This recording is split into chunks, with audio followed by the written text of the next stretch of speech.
So guys, Adani power आज एक बार फिर से 154 के रूफ को ब्रेक करने की कोशिश पर है। क्या ये ब्रेकआउट पॉसिबल हो पाएगा आज और कल के सेशन में, या पर कुछ और चीज अभी हमें और देखने को मिलने वाली है?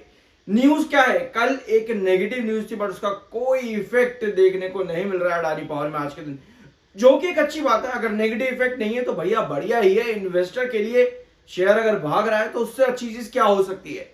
लास्ट वीडियो यानी कि कल के दिन हमने क्या डिस्कस किया था, एक बार उसका क्लिप छोटा सा ले लेते हैं, फिर बढ़ेंगे आगे। सेशन में आपका नेक्स्ट बेस बन जाता है 149, 150 या 149 के पास में। तो कहीं ना कहीं 1 आवर टाइम फ्रेम पर छोटे छोटे कदम लेकर के, छोटे छोटे स्टेप्स लेकर के अडानी पावर में वापस 154 की तरफ जा रहे हैं। और ठीक है, तो लास्ट वीडियो में हमने डिस्कस किया था कि हमारा जो एक छोटा सा बेस बनता है टुवर्ड्स 150 के पास में, 1 आवर टाइम फ्रेम पे 150 के पास में हमारा छोटा सा एक बेस बनता है, और 1 आवर टाइम फ्रेम पर छोटे छोटे स्टेप्स लेकर के हम कहीं ना कहीं अप ट्रेंड की तरफ जा रहे हैं। और 154 का आपका इंपॉर्टेंट रिस्ट्रिक्शन है, और आज आप 154 की तरफ खड़े भी हो। कंपनी में काफी सारी पॉजिटिव न्यूज थी, पॉजिटिव स्टेटमेंट्स थे बेसिकली, जो कि गौतम अडानी की तरफ से आए थे।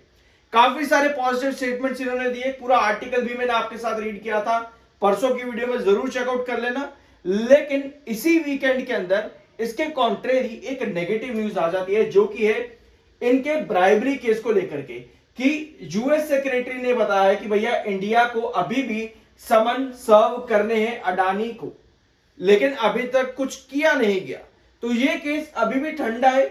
इसी वीकेंड में आपको इस केस पर ये खबर देखने को मिली थी, बट कोई भी नेगेटिव इफेक्ट इसका नहीं गया, जिसकी वजह से आज एक बार फिर से आप 154 के रूफ को टच कर रहे हो, जो हमने लास्ट वीडियो के चार्ट में डिस्कस किया था। अब मार्केट एक्सपर्ट्स का क्या कहना है? मार्केट एक्सपर्ट्स का मानना है कि जो आपके बेसिस हैं अभी अडानी पावर में, वो 144 पे है। और आपको पता है कि हमारे ट्रेजेक्ट्री क्या बता रही है? 145 का बेस और 154 का restriction. According to market experts Anand Rathi, Jigar S Patel, जो बेस आपका अडानी पावर में वो 144 का है और रिस्ट्रिक्शन 155 का है। और अगर आपको यहां पर ब्रेकआउट चाहिए तो 155 का लेवल आपको ट्रिगर करता है टुवर्ड्स 160, और जो शॉर्ट टर्म रेंज आपकी रहेगी वो 140 से 160 के बीच में रहेगी अडानी पावर लिमिटेड में।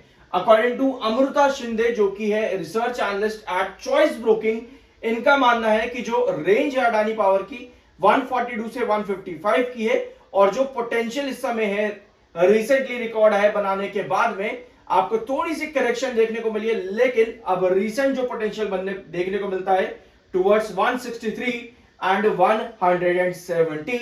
बट अगर आपका 142 का बेस टूटता है तो आप कहीं ना कहीं गिरते हो 136 से 140 के लेवल्स पर, जो कि इसका एक कुशन जोन है। तो मार्केट एक्सपर्ट्स काफी ज्यादा बुलिश भी है देखा जाए तो, लेकिन कॉशियस भी कहीं ना कहीं आए कि आपको शॉर्ट टर्म के अंदर क्या करना चाहिए। अभी 48.3 का MFI, 58.3 का आपका RSI टेक्निकल्स न्यूट्रल है।